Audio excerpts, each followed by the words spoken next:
ప్రజలకు ఏమీ చేయలేదని చెప్పి అన్నట్టుగా వాళ్ళు మాట్లాడుతున్నారు. అసలు ఏం జరిగింది ఏంటనేది మీరు కూడా ఒకసారి ఆలోచించారు. కాదు ఏం జరిగింది అని అంటే ఇప్పుడు వచ్చి 5.5 నెలలు అవుతుంది. ఉమ్, సో మీరు 5 ఏళ్ల నుండి ఏమి చేయలేని మేము చేసాం కదా, మేము చేస్తున్నాం కదా, మాకు ఇంకా టైం ఇంకా 5 ఏళ్ళు కాలా, మీరు ఎప్పుడు మాట్లాడాలి? మీరు ఇంతకు ముందు రోజా గారు వచ్చా, శ్యామల గారు వచ్చినా, జగన్ అన్న వచ్చినా ఏం మాట్లాడుతున్నారు? ఒక హత్య జరిగినా, మానభంగం జరిగిన అమ్మాయిల గురించి మాత్రమే మాట్లాడుతున్నారు తప్పితే వేరే విషయం మాట్లాడుతున్నారా? మాట్లాడలేదు కదా. ఇప్పుడు కంపెనీస్ కొన్ని లోకేష్ అన్న గారు కంపెనీస్ తీసుకొచ్చారా, దాని గురించి మాట్లాడుతున్నారా? మాట్లాడలేదు. ఇప్పుడు ఫంక్షన్ ప్రభుత్వంలో కూడా వాళ్ళు కూడా చాలా ఏంటిది రొయ్యల కంపెనీలు, చేపల మార్కెట్లు, ఇవే కంపెనీస్ అంటే? గుడ్డు ఆయన అంటాడు, ఎవరు గుడ్డు అమర్నాథ్, గుడివాడ అమర్నాథ్ ఇప్పుడే కోడి గుడ్డు పెట్టిందంట, పొదిగి ఎప్పుడుకో పిల్లలు అయ్యిద్దంట, అప్పటి వరకు వెయిట్ చేయాలంట. ఇదా సమాధానాలా? ఇవే ఆన్సర్లా? ఇవే ఒక ఎంపీలు ఎమ్మెల్యేలు చెప్పాల్సిన మాటలు ఇవే? మరి ఎట్లా ఊరుకుంటారు చెప్పండి? మీకు వాక్చాతు స్పష్టంగా మాట్లాడి ఇది తెలియదు, ఏం మాట్లాడి తెలియదు. పోలవరం ఎప్పుడు ప్రాజెక్ట్ అవుద్దంటే, కంప్లీట్ ఎప్పుడు అయిద్దంటే మాకు తెలియదు, దాంట్లో ఏం జరిగింది ఇప్పటికే అర్థం కావట్లేదు మాకు అంటే, అదేమంటే అర్థం కావట్లేదు. ఇట్లా మాటల. ఇప్పుడు జగనన్న గారు వచ్చిన తర్వాత ప్రత్యేక హోదా తీసుకొస్తా అన్నారు, తీసుకొచ్చారా? అంతకు ముందు బాబు గారు పదవిలో ఉన్నప్పుడు నీకు దమ్ము ధైర్యం లేదు, ప్రత్యేక అడగలేవు అని చెప్పేసి ఎంత ఏకాడు చూసే ఉంటారు కదా మీరు. మరి ఆయన ముఖ్యమంత్రి అయిన తర్వాత ఏమైనా ప్రత్యేక హోదా తీసుకొచ్చారా? పోనీ నరేంద్ర మోడీ దగ్గరికి వెళ్ళి మాట్లాడారా?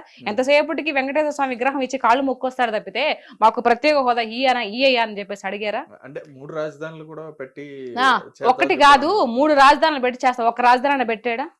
ఏం చేశాడు? అదైతే కరోనా వచ్చింది అని చెప్పేసి ఇవ్వాల్సింది, అంటే మీరు అన్నట్టుగానే కరోనా వచ్చింది కదా, మళ్ళీ ఇంకొక అవకాశం ఇవ్వాల్సింది అని చెప్పి అనుకున్నారు. అవకాశం ఇప్పుడు నీకు అవకాశం లేదు కదా, అట్లాంటప్పుడు నువ్వు ఎలా ఉండాలి? అణిగి మణిగి ఉండాలి. లేదయ్యా నాకు ఇలా వచ్చింది. ఇప్పుడు అంత ఎందుకండి? మీకు 40% ఓటు ఇచ్చిన ప్రజలు ఓటు హక్కు మీకు ఇచ్చారు కదా, ఓటు వేసారు, గెలిపించారు కదా మిమ్మల్ని. మరి మీరు అసెంబ్లీకి వెళ్ళకపోతే నాకు ప్రత్యేక ఏదో కావాలి, అందుకే ప్రతిపక్ష హోదా కావాలి, అప్పుడు వెళ్తేనే నాకు అక్కడికి వెళ్తాను, లేకపోతే వెళ్ళను అని చెప్పేసి ఎందుకు కూర్చున్నావు నువ్వు? ఇప్పుడు అంతకుముందు బాబు 22-21 మందితో అసెంబ్లీకి వెళ్ళలేదా? అట్లా నువ్వు వెళ్ళాలి కదా. మరి ఇట్లాంటి ఈ వ్యవహారం అంతా చూస్తున్నప్పుడు ఇక్కడ చూసే వాళ్ళకి ఏమనిపిస్తుంది? అంటే ఒకవేళ వెళ్తే అసెంబ్లీకి వెళ్తే వాళ్ళని టార్గెట్ చేస్తారేమో అని చెప్పని. టార్గెట్ ఎందుకు చేస్తారు? వాళ్ళు అడిగిన దానికి సమాధానం చెప్పు. ప్రభుత్వంలో 150 మంది ఉన్నప్పుడు, వీళ్ళు తక్కువ మంది ఉన్నప్పుడు, 121 ఉన్నప్పుడు, 124 మంది, 23 మంది వాళ్ళు ఉన్నప్పుడు, అంటే వాళ్ళని అట్లా ఏ విధంగా అయితే టార్గెట్ చేసి అయినా నిలబడ్డారు కదా, అయినా నిలబడ్డారా లేదా? అసెంబ్లీలో వాళ్ళు నిలబడి అడిగిన దానికి ఆన్సర్లు చెప్పారా లేదా?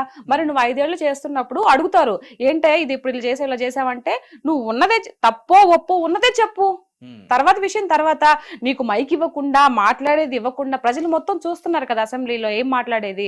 మరి ప్రజలు నిన్ను నిర్ధారిస్తారు కదా, నువ్వు ఎందుకు బాధపడతావు? అసలు నువ్వు ఎంటరే అంటే భయము, మనం ఏమి చేయలేదు కాబట్టి మనల్ని ఈరోజు ఏకుతారా బాబు, ఎందుకు పోవడం అని చెప్పేసి ప్రతిపక్ష హోదా అది ఇదని చెప్పేసి కథలు చెప్తున్నారు. మరి ఇలాంటి ధోరణి చూస్తే ఎలా అనిపిస్తుంది? మరి నేను కూడా ప్రజల్లో ఒకదాన్ని కదా, మరి నాకు అనిపించదా? నేను మాట్లాడకూడదా? మాట్లాడచ్చు మరి. అయితే మీకు అంటే ఎవరంటే మీకు అనిపిస్తుంది అంటే, ఇప్పుడు ఒక వైఎస్ఆర్సీపీ అనే కదండి, అంటే ఎవరు రాష్ట్రానికి సంబంధించిన ఏదైనా పథకాలు కరెక్ట్గా మాట్లాడుతున్నారా లేదా, లేదంటే వాళ్ళు మాట్లాడేది తప్పు అని చెప్పని మీకు ఎవరు అనిపిస్తుంది? పర్టికులర్గా ఎవరిని చూస్తే అనిపిస్తుంది మీకు? అలా ఇప్పుడు ఉండే కూటమి ప్రభుత్వంలోనా? ఇప్పుడు అని కాదు, అంటే కూటమని కాదు, వైఎస్ఆర్సీపీ కానీ ఇంతకు ముందా, వాళ్ళు పదవిలో ఉన్నప్పుడా? వాళ్ళు పదవిలో ఉన్నప్పుడు అసలు మెయిన్ ఎవరైతే ముఖ్యమంత్రిగా ఉన్నారో జగనన్న గారే సరిగ్గా మాట్లాడలేదు కదండి. ఏ రోజైనా ప్రెస్ మీట్ పెట్టి ప్రజలకు ఏం కావాలి ఏంటి అని చెప్పేసి ఆయన సేపటికి బటన్ నొక్కుతా అన్నాడు, కానీ ప్రజల్లోకి వచ్చి ఎప్పుడైనా మాట్లాడా? మాట్లాడలేదు కదా. నాకు ఒక్క ఛాన్స్ ఇవ్వండి అని చెప్పేసి ఆయన జైల్లో కూర్చున్నప్పుడు వాళ్ళ చెల్లెలు, వాళ్ళ అమ్మగారు అంతా ఇది చేసి అతన్ని ముఖ్యమంత్రి పదవికి కూర్చోబెట్టి ఒక స్థాయి ఇచ్చారు. ఇచ్చిన తర్వాత ఎప్పుడైనా ప్రెస్ మీట్ పెట్టారు? పోనీ ప్రజల్లోకి వచ్చాడా? ప్రజల్లోకి రావాలంటే చుట్టూ దోంతార్లు కట్టుకుని ఎందుకంటే అంత భయము? ఇప్పుడు 68 ఎంతో ఉన్నాయి, నాకు సరిగ్గా తెలియదు బాబు గారికి. ఆయన వస్తున్నాడు కదా. మొన్న విజయవాడ మునిగిపోయినప్పుడు ఏడికెళ్ళావు నువ్వు? కనిపించావా? అంటే మీరు విజయవాడ అన్నారు కాబట్టి, విజయవాడ జరిగిన ప్రాంతానికి సంబంధించి ఖర్చు పెట్టిన దాంట్లో కూడా ఎక్కువగా ఏమంటారు, స్కామ్ చేశారని చెప్పని కూడా స్కామ్ చేశారు. మాట్లాడడానికి ఏముందండి, నరాలు వెళ్ళడానికి ఏమైనా మాట్లాడుతుంది కదా. అంటే ఇప్పుడు ఏది లేదనమాట. అయ్యో వీళ్ళకి టెన్షన్ వస్తుందండి, అయ్యో వచ్చిన 5.5 నెల 6 నెలలకే కంపెనీస్ తీసుకొస్తున్నారు, తర్వాత అందరికీ పెన్షన్స్ ఇస్తున్నారు, ఇంకా చెప్పినవి కూడా చేసేటట్టున్నారు, ఎట్లా మన పరిస్థితి ఏంట్రా బాబు, నెక్స్ట్ కూడా సీఎం అవుతామా లేదా అని టెన్షన్ లో వాళ్ళకి ఏం మాట్లాడాలో అర్థం కాక ఫ్రస్ట్రేషన్ లో మాట్లాడుతున్నారు. ఇది వాస్తవం. అసలైన వాస్తవం ఏంటంటే ఇప్పుడు రోజా గారు కానీ, మిగతా సజ్జలు కానీ, తర్వాత ఈయన జగన్ జగనన్న గాని ఇవన్నీ మాట్లాడేది వాళ్ళకి అర్థం కావట్లే, భయం వేస్తుంది. ఓకే. ఇప్పుడు చేసుకుంటూ ముందుకు వెళ్ళిపోతున్నారు కదా అని. ఓకే. అప్పుడు మాట్లాడిన వాళ్ళలో ఎవరైతే ఇప్పుడు మీరు చెప్పారు రోజా గారు గాని, లేకపోతే సజ్జల గారు గాని, కొడాలి నాని గారు గాని, ఇట్లా పేరు నాని గారు గాని, వీళ్ళందరూ కూడా వాళ్ళ మీద అంబటి రాంబాబు గారు గాని, వీళ్ళందరి మీద కూడా అధికారంలో లేనప్పుడు టీడీపీ పార్టీ కానీ జనసేన గాని అధికారంలో లేనప్పుడు ఏంటంటే అప్పుడు కూడా డిఫెండ్ చేశారు, అప్పుడు కూడా ఫైట్ చేశారు, అప్పుడు కూడా మాట్లాడారు. రైట్. ఇప్పుడు అధికారంలోకి వచ్చిన తర్వాత కూడా ఇప్పుడు కూడా మీరు డిఫెండ్ చేస్తున్నారు, ఎందుకని? మేము న్యాయంగా ఉన్నాం కదండి. ఇప్పుడుండే కూటమి ప్రభుత్వం న్యాయబద్ధమైనటువంటి ప్రభుత్వం. అన్యాయంగా ఒకరిని దుర్భాషలాడేసి ఒకరి మీద నోరేసుకొని పడిపోయి అట్లాంటి తత్వం కాదు ఇప్పుడుండే ప్రభుత్వం. ఇప్పుడుండే సీఎం ఎవరైతే ఉన్నారో అలాంటి వ్యక్తి కాదు. అందరినీ కలుపుకొని పోయే రకమే. కానీ బట్ వీళ్ళు ఏదో అంటారు కదా, ఇప్పుడు దున్నపోతులు ఎద్దులు ఎట్లా మొరాయిస్తాయి లాగేటప్పుడు ముక్కుకు తాడేయాలని, ఆ విధంగా అట్లా ట్రీట్మెంట్ ఇవ్వాలి వాళ్ళకి. కానీ వాళ్ళ నోటికి అదుపు ఉండదండి. ఇప్పుడు ఏదైతే నెక్స్ట్ సీఎం, ఇప్పుడు ఎవరికైనా చెప్తున్నాను ఒకటే మాట ఏంటంటే, నెక్స్ట్ మనం మళ్ళీ ప్రజల్లోకి వెళ్ళాలి, ఓట్లు వేయాలి, మళ్ళీ మనం పదవిలోకి రావాలి అని అంటే ఉండే ప్రభుత్వంతో పోతా ఉండాలా, ఏకీభవిస్తూ పోతా ఉండాలి, తెలియగలవాళ్ళు చేసే లక్షణం.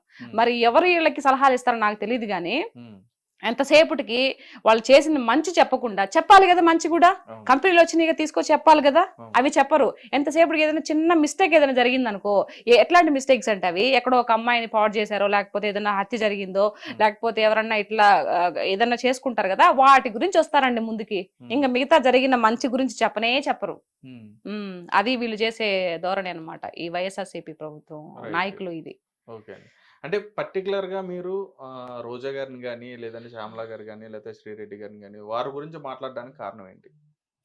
వారి గురించి మాట్లాడడానికి కారణం అంటే వాళ్ళు మాట్లాడేది అదే కదండి.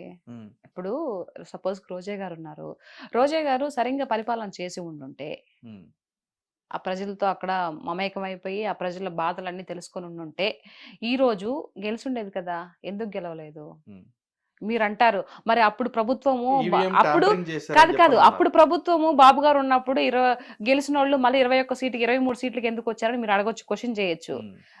అప్పుడు స్టార్టింగ్ లో విడిపోయినప్పుడు చెట్టు కింద కూర్చొని పరిపాలన చేశారు. ఆయన 1 by 1 డబ్బులు లేకపోయినా తెచ్చుకొని చెట్టు కింద కూర్చొని ఒక పరిపాలన చేసుకుంటూ అన్ని కట్టించి, బిల్డింగ్స్ కానీ అన్ని కట్టించి, అమరావతి కూడా సగం కంప్లీట్ చేస్తూ మధ్యలో దిగిపోయారు. సో ఆయన గొప్పవాడా? నువ్వు 5 ఏళ్ళు కూడా నీకు పదవి వచ్చినప్పటికీ నువ్వు గొప్పవాడు. ఎవరు గొప్పవాళ్ళు? ఈ రోజా మాట్లాడుతుంది. మరి నీ నగరిలో నేను ఎందుకు చిత్తుగా ఓడించారు? నువ్వు అంతా మంచి చేస్తుంటే. మరి మీరు 151 సీటుకి వెళ్ళినప్పుడు మేము ట్యాంపరింగ్ చేసామనంటే మమ్మల్ని నో అన్నారు కదా. మరి అప్పుడు ఒక మాట, ఇప్పుడు ఒక మాట. నిజాయితీ పరుడు ఎప్పుడు ఒక మాట మీదే ఉండాలి, అట్లాగే మాట మార్చకూడదు కదా. మరి మీరు గెలిచినప్పుడేమో ట్యాంపరింగ్ లేదు, ఇప్పుడు మేము ఎక్కువ స్థానాల్లో గెలిచినప్పటికీ మాకు ఇప్పుడు ట్యాంపరింగ్ జరిగిందా? అది ఎట్టు మాట్లాడతారు? నాకు అందుకే రోజా గారు మాట్లాడే మాట అసలు నచ్చదు. ఆవిడ ఎమ్మెల్యేగా ఉన్నప్పుడు జబర్దస్త్ స్కిట్లు అన్ని చేసిందా, డాన్సులు చేసిందా స్టేజ్ మీదకి వెళ్ళి? మరి ఎక్కడ పరిపాలన చేసింది ఆవిడ? ఎక్కడ ప్రజల్లోకి వెళ్ళి ఎవరి ప్రజల ఇది వాళ్ళ యొక్క బాధలు కనుక్కునింది? లాస్ట్ ఎలక్షన్ లో మూమెంట్ లో 1 2 నెలల ముందర పోయి ఏదో ఒక గుర్కా వేసుకొని పోతున్నట్టు తెలిసిపోతే అయిపోతుందా? కాదు కదా. అందుకు కోపం. అంటే ఆ మధ్య రోజా గారు అన్నారు, మీరు అన్నట్టుగానే అది జబర్దస్త్ లో కూడా చేసుకున్నారని చెప్పన్నారు. అంటే రోజా గారు ఏంటంటే గెలిచిన తర్వాత ఏంటంటే ప్రభుత్వం మీద దృష్టి పెట్టకుండా సినిమాల మీద దృష్టి పెడుతున్నారని చెప్పి పవన్ కళ్యాణ్ గారిని కూడా విమర్శించడం జరిగింది. మరి ఆవిడ మీరు ఏమంటారు దానికి? అట్లా ఆవడానికి హక్కే లేదు. ఇప్పుడు నువ్వు ఇది అని చూపిస్తే నా సాయి 3 ఏళ్ళు చూపిస్తున్నాయండి, రైట్? ఇప్పుడు నువ్వు ఎమ్మెల్యేగా ఎంపీగా ఉన్నప్పుడు కూడా నువ్వు జబర్దస్త్ చేసావు, స్టేజ్ల మీద డాన్సులు వేసావు. అది నీ ప్రొఫెషన్. నువ్వు ఫిల్మ్ యాక్టర్ గా నువ్వేదో ఒక హీరోయిన్ గా నువ్వు చేయలా. నువ్వు ఒక హీరోయిన్ గా చేసిండుంటే జయలలిత గారు కూడా ముఖ్యమంత్రి అయినా చేశారా ఏమో నాకు తెలియదు, చేయలేదు కదా. ఓకే, నువ్వు క్యారెక్టర్ ఒక హీరోయిన్ గా చేసావు, తర్వాత సపోర్టింగ్ రోల్స్ కూడా చేసావు. నువ్వు మూవీస్ లో చేస్తుంటే ఓకే. నువ్వు అట్లా కాదు, ఒక షోకి వెళ్ళావు, ఆ షో మీద పండగలు కానీ పబ్బాలు కానీ వాటికి డాన్స్ లేసి శేఖర్ మాస్టర్ తో సహా నువ్వు డాన్స్ లేసి చేసావు. శేఖర్ మాస్టర్ ఊరితే డాన్స్ ఆయన వేస్తాడు, బట్ నువ్వు ప్రజాప్రతినిధి అయ్యిండు, నువ్వు ఎలా వేస్తావు? నువ్వు మూవీస్ చేసుకో కావాలంటే. ఇప్పుడు పవన్ కళ్యాణ్ గారు మూవీస్ లో నుంచి ఒక హీరోగా వచ్చి ఈ రోజు ఇదవుతున్నాడండి. ఆయన ఆస్తి మొత్తం ప్రజలకు పెడుతున్నావు. నువ్వేమన్నా పెట్టావా? నాకు తెలిసి రోజా గారు ఎవరో ఒక అమ్మాయిని చదివించిందంట, అది మాత్రమే తెలుసండి. అమ్మాయిని ఇంజనీరింగ్ అది డాక్టర్ చదివిస్తుందంట. అవును. అదొక్కటే తెలుసు, మిగతా నాకు ఇంకేం తెలీదు ఆవిడ గురించి. సో మరి పవన్ కళ్యాణ్ గారికి నీకు పోలిక ఎలా పెడతావు? 75 మంది కౌలు రైతులకి అప్పుడు ఆయన ఒక్కొక్కరు రూపాయలు. లక్ష రూపాయలు చొప్పున 75 లక్షలు ఇచ్చాడండి. మరి నువ్వు ఇచ్చిన దాఖలాలు ఏమన్నా ఉన్నాయా? అసలు నువ్వు పవన్ కళ్యాణ్ గారిని అడిగే క్వశ్చన్ ఎక్కడ ఉంది? అంత రైట్స్ ఎక్కడున్నాయి నీకు? ఆ అర్హత నీకుందా అని చెప్పేసి అడుగుతున్నా. ఆవిడ అంతకు ముందు నువ్వు జగనన్నతో మాట్లాడే అర్హత నీకుందా అని చెప్పేసి అప్పుడు మాట్లాడిన మాటలు, వాళ్ళ పరిపాలన ఉన్నప్పుడు నోటికి ఏదొస్తే అది మాట్లాడిందండి. మరి ఇప్పుడు నేను అడుగుతున్నా ఈవిడ్ని, పవన్ కళ్యాణ్ గారిని నువ్వు మందలించే అడిగే స్థాయి నీకుందా ఇప్పుడు? లేదు కదా. మరి ఆయన హీరోగా వచ్చాడు కాబట్టి మరి ఆయన సంపాదించుకోవాలి, ఆయన ఒక పార్టీ అధినేత, మరి పార్టీ పోషించుకోవాలంటే మీలాగా స్కాములు చేయలేడు కదా. ఒకరిని ముంచి డబ్బులన్నీ వెనకేసుకొని ఆ రకం కాదు కదా. ఆయన సొసైటీ మీద, ఆయన కష్టం మీద వచ్చిన పైసాని అందరికి పెడుతున్నారు. మరి మూవీస్ చేసుకోవాలి కదా. నీలాగా ఆయన ఒక్క యాడ్ కోసం ఎంతమంది కొన్ని కోట్లు లక్షలు ఎదురు చూస్తా ఉన్నాయి ఒక యాడ్ ఇస్తే, కానీ అట్లా చేయలేదు ఆయన. నేను ఒక యాడ్ ఇచ్చేయడం వల్ల అది ఒక మంచిదో చెడో తర్వాత విషయం. రేపు ఎవరికైనా ఏదన్నా జరిగితే ప్రజల గురించి ఆలోచించాడు కాబట్టి ఒక యాడ్ కూడా చేయలేదు. అట్లా అని చెప్పి స్టేజ్ మీదకి ఎక్కుంటే ఇంకా మరిగిన డబ్బులు వచ్చేసిండాయి. ఇంకా అసలు మాట్లాడే అర్హతే లేదు అసలు నన్ను అడిగితే. ఇంకేం క్వశ్చన్ చేస్తుంది? రైట్. అంటే ఈ రకంగా అంటే ఇప్పుడు రాజకీయం అంటే ఇప్పుడు ఉన్న అధికారులు, ఇప్పుడు ఎవరైతే నాయకులు ఉంటారో వీళ్ళు విమర్శించుకోవడమే కాకుండా వ్యక్తిగతంగా కూడా ఎందుకని వాళ్ళ కుటుంబాలను విమర్శించడం కానీ, లేదంటే వాళ్ళ కుటుంబ సభ్యులను విమర్శించడం కానీ, వాళ్ళని తీసుకొచ్చి డిఫేమ్ చేయడం కానీ ఎందుకని చేస్తున్నారు? అంటే నేను ఇరువైపులు అడుగుతున్నాను. ఏం లేదు, ఇప్పుడు పవన్ కళ్యాణ్ గారు ఇంతకు ముందు ప్రతిపక్షంలో ఉన్నప్పుడు, ఇప్పుడంటే కాదు, అంతకుముందు వీళ్ళు అధికార పక్షంలో ఉన్నప్పుడు, వైఎస్ఆర్సీపీ వాళ్ళ అధికార పక్షంలో ఉన్నప్పుడు పవన్ కళ్యాణ్ గారిని ఎన్ని మాటలు అన్నారండి. ఆయన అనడమే కాదు, మూడు పెళ్లిళ్ళు అని చెప్పేసి ముఖ్యమంత్రితో సహా, ముఖ్యమంత్రి అప్పుడు వైఎస్ఆర్సీపీ జగన్మోహన్ రెడ్డితో సహా విడిగా స్టేజ్ మీదుగా నేను ఒక ముఖ్యమంత్రి హోదాలో ఉన్నాను, నేను ఒక ముఖ్యమంత్రి స్థాయిలో ఇలా మాట్లాడకూడదని కొంచెం కూడా ఇంగిత జ్ఞానం లేకుండా 3 పెళ్లిళ్ళు 4 పెళ్లిళ్ళు అవసరమా అండి? ఆయన పర్సనల్ గురించి అవసరమా? ఒక్కొక్కరు చేసుకున్నారు, ఒక్కొక్కరికి అన్ని ఇచ్చేసి మీలాగా ఏదో అంటారు కదా, ఇప్పుడు ఆ విషయాలు ఎందుకులే గానీ మీలాగా చేయలేదు కదా. ఆయన అన్ని ఆయన కర్మ బాగలేక చెప్తున్నాడు. ఒక పక్క నా కర్మ, నా టైం బాగలేక నేను అంత ఆస్తులను ఇచ్చేసుకొని ఒక్కొక్కరు క్లియర్ చేసుకొని నేను ఇది చేసుకున్నానని చెప్తున్నాడు. మరి పదే పదే పదే పదే అరిగిపోయిన టేబుల్ రికార్డ్ లాగా ఎన్నిసార్లు ఎన్ని మాటలు అన్నారు. పోనీ ఈయన అనేది కాకుండా మళ్ళీ వాళ్ళ అనుచరులతో, ఇప్పుడు బోరగడ్డ నీళ్ళు గాని ఇట్లాంటి వాళ్ళంతా సెకండ్ ఇస్తే నాకు లేపేస్తాను అబ్బా కొడుకుల్ని, ఎవరు చంద్రబాబు నాయుడు గారిని, లోకేష్ గారిని, ఒక్క సెకండ్ చాలు మాకు పైన ఆయన పర్మిషన్ ఇస్తే అంటే పిల్లకాయలని, ఇప్పుడు పవన్ కళ్యాణ్ గారి పిల్లల్ని కూతురు రేప్ చేస్తాను, ఇంట్లో ఆడవాళ్ళని ఇచ్చేస్తాను, ఇవన్నీ మాటలు పనికిమాలిన మాటలు కదా. మీకు ముఖ్యమంత్రి హోదాలో ఉన్నప్పుడు నీకు ఇది లేదా? నువ్వు ఇట్లా మాట్లాడకూడదురా గాడిదే అని చెప్పొద్దా? ఇట్లాంటి మాటలు ఎందుకు రాజకీయంగా మాట్లాడాలని చెప్పేసి అంటే పార్టీ నాయకులే మాట్లాడిస్తారు. హిట్ టీవీ యాప్, ఇందులో short news, live news, entertainment shows, movies, digital magazines తో పాటు మీ జిల్లా వార్తలను కూడా ఫ్రీగా చూడొచ్చు. ఇంకెందుకు ఆలస్యం, వెంటనే హిట్ టీవీ యాప్ ని డౌన్లోడ్ చేసుకుని ఫ్రీగా ఎంటర్టైన్మెంట్ పొందండి. Hit TV app, hit TV app, please download hit TV app. Hit TV app ని ఫ్రీగా డౌన్లోడ్ చేసుకుని ఎంజాయ్ చేయండి. మీకు నచ్చిన ఎంటర్టైన్మెంట్ కోసం హిట్ టీవీ యాప్ ని ఫ్రీగా డౌన్లోడ్ చేసుకుని ఎంజాయ్ చేయండి. హిట్ టీవీ యాప్ ని డౌన్లోడ్ చేసుకుని ఆస్వాదించండి, ఆశీర్వదించండి. ఇంతమంది సెలబ్రిటీలు హిట్ టీవీ యాప్ ని డౌన్లోడ్ చేసుకోండి అని చెప్తున్నారంటే ఎంత మంచి యాప్ ఆలోచించండి. అమెరికాలో చదవాలనుకునే వాళ్ళకి విశ్వసనీయమైన పేరు మన శౌర్య కన్సల్టెన్సీ.